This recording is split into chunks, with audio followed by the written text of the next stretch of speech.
Assalamualaikum warahmatullahi wabarakatuh. Selamat pagi, apa kabarnya anak-anak di pagi hari ini? Ya, di sini kembali lagi di pelajaran tema bahasa Indonesia. Ya, anak-anak, seperti yang kalian lihat di sini nanti kita akan membahas materi di tema 2 subtema yang terakhir atau di subtema 3. Nah, seperti yang kalian lihat di sini nanti kita akan mereview ya, Nana. Jadi kita akan mereview atau membahas kembali tentang materi yang sudah kalian pelajari, yaitu di subtema 2 tentang teks petunjuk. Ya, di sini intinya dari teks petunjuk itu adalah teks yang berisi bagaimana cara melakukan atau melaksanakan sesuatu ya, anak-anak. Nah, untuk contohnya mungkin kamu pernah membaca cara membuat layang-layang. Nah, seperti ini, seperti yang kalian lihat di situ. Atau mungkin cara menerbangkan layang-layang. Nah, itu adalah beberapa contoh dari teks petunjuk.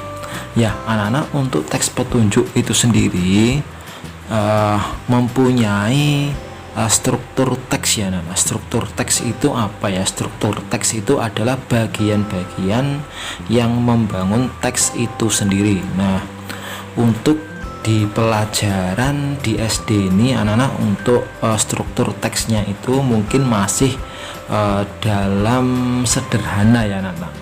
Mungkin nanti kalau kalian sudah di SMP atau SMA akan diberikan struktur teks yang lebih komplit. Nah, di sini nanti kita akan membahas sedikit dari yang sudah ada di buku kalian ini. Ya, anak-anak, untuk struktur teks itu sendiri, teks petunjuk itu dibagi menjadi 3 ya, anak-anak. Nah, seperti yang sudah Bapak tulis di sini, anak-anak. Ya, struktur teks petunjuk itu ada yang satu. Yang pertama ada tujuan, atau di sini mungkin di buku kalian ini nanti akan diberikan deskripsi umum dari apa yang akan dilakukan di teks tersebut. Dan yang kedua akan diberikan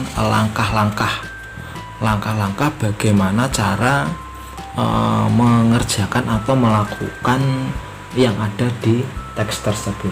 Dan yang ketiga ada penegasan ulang. Tapi di pembelajaran di SD ini nanti dan yang ada di buku kalian belum diberikan penegasan ulang.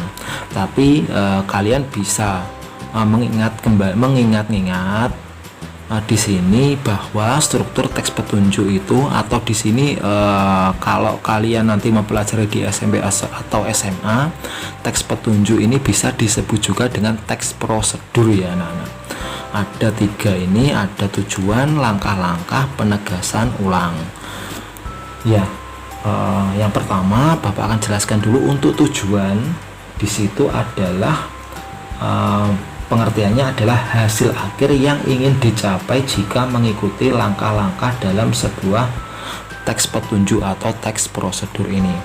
Dan yang kedua, langkah-langkah itu sendiri yaitu berisi langkah-langkah atau cara yang harus dilakukan untuk mencapai tujuan tersebut.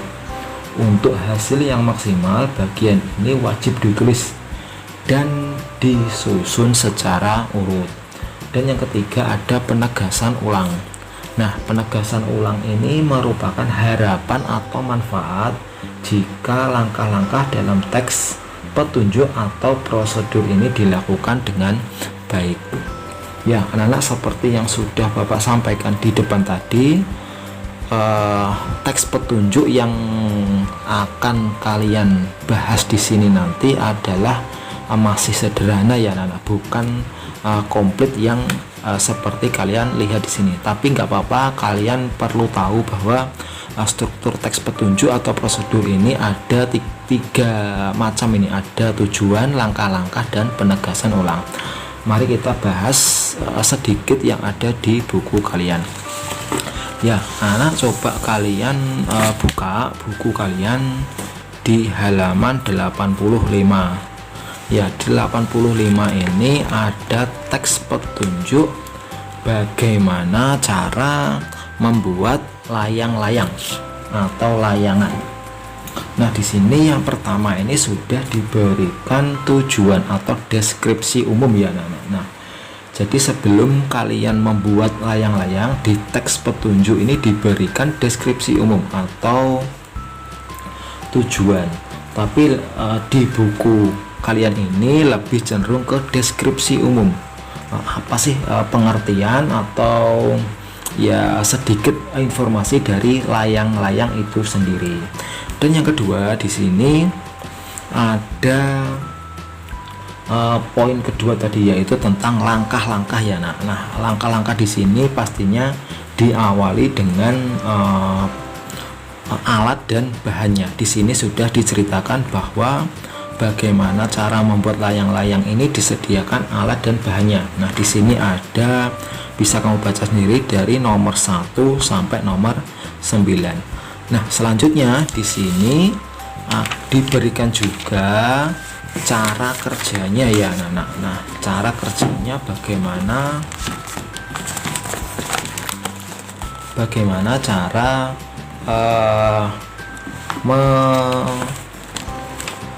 apa ya di sini ya, bagaimana cara membuat itu ya, bagaimana cara membuat layang-layang setelah tadi disediakan alat dan bahannya. Ya anak-anak, mungkin kalau nanti kamu di SMP atau SMA, mungkin di sini akan diberi penegasan ulang anak-anak. Jadi di paling bawah di sini akan diberi penegasan ulang, yaitu manfaatnya ya anak-anak. Mungkin manfaatnya dari membuat layang-layang itu sendiri. Ya anak-anak, mungkin itu saja ya anak-anak di sini yang kita bahas di materi subtema 3 ini. Ini adalah tambahan sedikit dari materi di subtema kedua pada minggu lalu. Ya anak-anak, Bapak simpulkan untuk pertemuan di pagi hari ini bahwa materinya adalah membahas tentang struktur teks prosedur atau struktur teks petunjuk, bahwa sebenarnya ada yang pertama, ada tujuan, ada langkah-langkah, dan ada penegasan ulang. Ya anak-anak, cukup sekian untuk materi di pagi hari ini. Ya, untuk tugasnya di sini nanti kalian kerjakan pelatihan subtema 3 ya anak. Subtema 3 yaitu di halaman, coba kita cari. Nah, ini di sini. Ada di halaman 105. Nah, di halaman 105 ini nanti coba kamu bisa mengerjakan yaitu poin A dan poin B saja. Untuk pengerjaannya seperti biasa, cukup kalian tulis jawabannya saja. Tapi dengan catatan kamu harus memberinya keterangan yang cukup. Nah, mungkin bisa diberi judul tematik bahasa Indonesia, halaman berapa, dan pemberian tugasnya pada tanggal berapa. Nah, itu memudahkan nanti Bapak mengoreksi ya Nana, mengoreksi tugas kalian. Nah, kalian bisa memberinya juga, misalnya kamu menjawab yang pilihan ganda, misalnya 1A. A ini kamu beri keterangan A ini apa. Ya anak-anak, cukup sekian untuk materi dan tugas di pagi hari ini. Bapak ingatkan sekali lagi, apabila ada permasalahan dalam materi atau tugas, silahkan bisa ditanyakan kepada Bapak. Sekian dulu untuk di pagi hari ini. Terima kasih atas perhatian kalian. Akhir kata, wassalamualaikum warahmatullahi wabarakatuh.